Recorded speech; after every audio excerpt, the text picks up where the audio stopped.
താലൂക്ക് ഓഫീസിലും എവിടെയൊക്കെ പേപ്പർ കൊടുക്കണോ അവിടെയെല്ലാം നമ്മുടെ സമുദായം കൊടുക്കുകയും നിരന്തരമായി ഇതിന് പുറകെ നടക്കുകയും ചെയ്തിട്ടുണ്ടായിട്ടും യാതൊരു ഫലം വരാത്തതിന്റെ കാരണമാണ് ഈ സമരം വിടാൻ സമുദായ സംഘടന തീരുമാനത്തിലെത്തിയത്. കാരണം 1950 ശേഷം കുടിയേറി പാർത്തവർക്ക് മൈഗ്രേഷൻ ബാധകമെന്നാണ് കേന്ദ്ര സർക്കാർ പ്രസിഡൻസി ഓർഡറിൽ പറയുന്നത്. പക്ഷേ കേന്ദ്ര സർക്കാർ പ്രസിഡൻഷ്യൽ ഓർഡർ ഇടുമ്പോൾ തന്നെ ചക്ലിയർ എന്ന ജാതി പ്രസിഡൻസി ഓർഡർക്ക് മുമ്പിൽ തന്നെ കേരളത്തിലുണ്ടെന്നുള്ള തെളിവുകൾ ഉണ്ടായിട്ട് പോലും ഇവരോട് ഈ വിവേചനം കാണിക്കുന്നത് നീച പ്രവൃത്തിയും അനീതിയുമാണ്. കാരണം എന്നാന്ന് വെച്ച് കഴിഞ്ഞാൽ പ്രസിഡൻസി ഓർഡർ തന്നെ 1950 എടുത്തത്. സംസ്ഥാനം രൂപീകരിക്കപ്പെട്ടത് 1956 നവംബർ 1. അങ്ങനെ ഇരിക്കുമ്പോൾ പ്രസിഡൻസി ഓർഡറുള്ള കാലഘട്ടത്തിൽ തന്നെ ഒരു ജാതിയെ വ്യക്തമായി കാണിക്കുന്നുണ്ട് ഓർഡറിൽ തന്നെ, ചക്ലി എന്ന ജാതി. എന്തുകൊണ്ട് അങ്ങനെ ഒരു ഓർഡർ ഉണ്ടായിട്ടും ഈ മൈഗ്രേഷൻ ഈ ജാതിയുടെ പേരിൽ മാത്രം എടുത്തു വെക്കുന്നത്? ഇത് ചോദ്യം ചെയ്യപ്പെടേണ്ട ഒരു വിഷയമാണ്. കാരണം ഒരു ന്യൂനപക്ഷവും ഭാഷാ വിവേചനത്തിന്റെ പേരിൽ പറഞ്ഞാണ് ഇത് നമ്മൾ ഒറ്റപ്പെടുത്തിക്കൊണ്ട് നമ്മുടെ വിദ്യാഭ്യാസം തകർക്കുകയും ഇനി 100 വർഷം പുറകോട്ട് നമ്മൾ തള്ളുന്ന ഒരു അവസ്ഥയിലാണ് നമ്മുടെ സമൂഹം മാറിക്കൊണ്ടിരിക്കുന്നത്. ഒരു കാലഘട്ടത്തിൽ മഹാനായ അയ്യങ്കാളിയിലൂടെ വിദ്യാഭ്യാസം ലഭിച്ചു. ഡോക്ടർ BR അംബേദ്കറിലൂടെ നേടിക്കൊടുത്ത എല്ലാ വിദ്യാഭ്യാസവും മറ്റുള്ള ആനുകൂല്യവും നിഷേധിക്കപ്പെടുന്ന ഒരു അവസ്ഥയിലാണ് ഈ സമൂഹത്തിന് മുമ്പിൽ നിൽക്കുന്നത്. കാരണം അടിസ്ഥാന വർഗം എന്നത്തേക്കും അടിമ തങ്ങളെ തന്നെ അടിമയായിട്ട് തന്നെ കഴിയണമെന്നൊരു മാനദണ്ഡം ഇവിടുത്തെ ഒരു വ്യവസ്ഥകളുടെ കീഴിലുണ്ട്. മറയ്ക്കപ്പെട്ട ഒരു സത്യം എന്ന് പറയുന്നത് ആ രീതിയിലാണ് നമ്മളെ നിർത്തിവെച്ചിരിക്കുന്നത്. എന്നിരുന്നാലും 2023 മുമ്പിൽ വരെ സർട്ടിഫിക്കറ്റ് ലഭിച്ചുകൊണ്ടിരിക്കുന്ന ഒരു സമൂഹത്തിന് പെട്ടെന്നൊരു സുപ്രഭാതത്തിൽ സർട്ടിഫിക്കറ്റ് നിഷേധിക്കുന്നതിന്റെ കാരണം എന്താണ്? അതിന്റെ ഗൂഢാലോചന എന്താണ്? ഇങ്ങനെ ചെയ്യാൻ എന്ത് പഠിച്ചു? ഇല്ലെങ്കിൽ പുതിയ നിയമങ്ങൾ, പുതിയ വ്യവസ്ഥകൾ വന്നോ?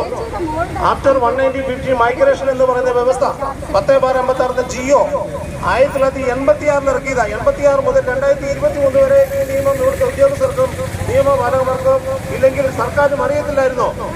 എന്തുകൊണ്ട് 86 ഈ നടപടികൾ അവർ ചെയ്തില്ല?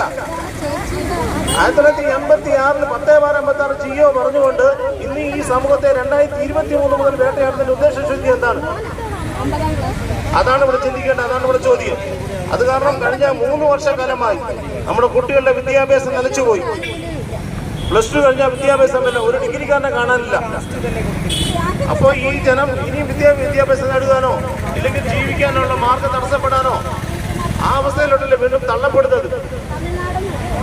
സർക്കാർ പറഞ്ഞിരിക്കുന്നത്, എന്റെ കയ്യിലുള്ള ഓർഡർ പറഞ്ഞെങ്കിൽ 2011 കേരള സർക്കാർ ഒരു ഉത്തരവിറക്കി.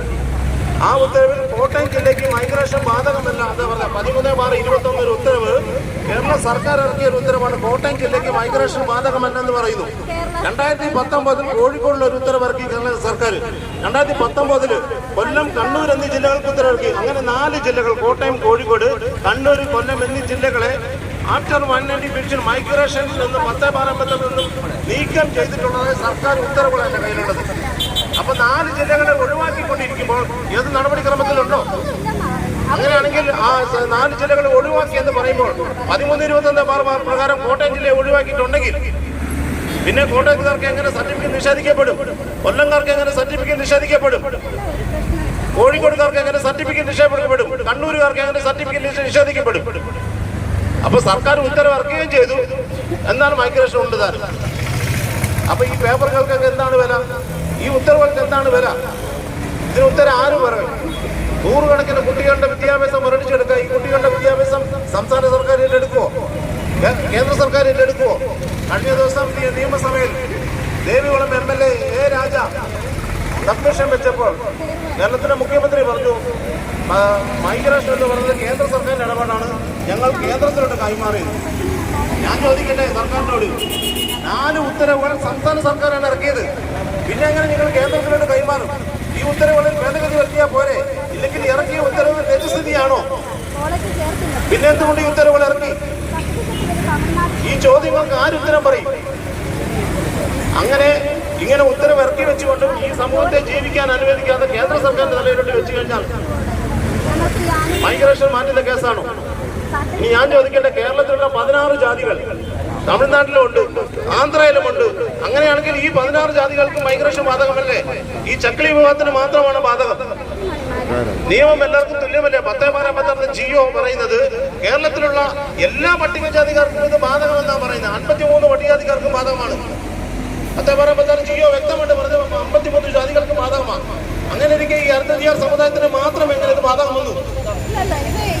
ആരാണ് ഇത് ചെയ്യുന്നത്? ഉദ്യോഗസ്ഥരോ സർക്കാരോ? ഈ വിവേചനം എന്തിന്? മനുഷ്യരല്ലേ? ഈ ജനാധിപത്യ രാജ്യത്തിൽ ഓരോ വ്യക്തിയുടെ മൗലിക അവകാശമാണ് ജീവിക്കാൻ അവളുടെ അവകാശം, വിദ്യാഭ്യാസം നേടാനുള്ള അവകാശം, ഉണ്ണുവാൻ ഭക്ഷണവും ഉടുക്കുവാൻ വസ്ത്രവും അവന്റെ അവകാശമാണ്. അവൻ മരിച്ചാൽ അവൻ അടക്കം ചെയ്യാൻ കൊടുക്കേണ്ടത് ഈ ജനാധിപത്യ രാജ്യത്തിൽ ഒരു വ്യക്തിയുടെ വ്യക്തിത്വത്തിന്റെ അവകാശമാണ്.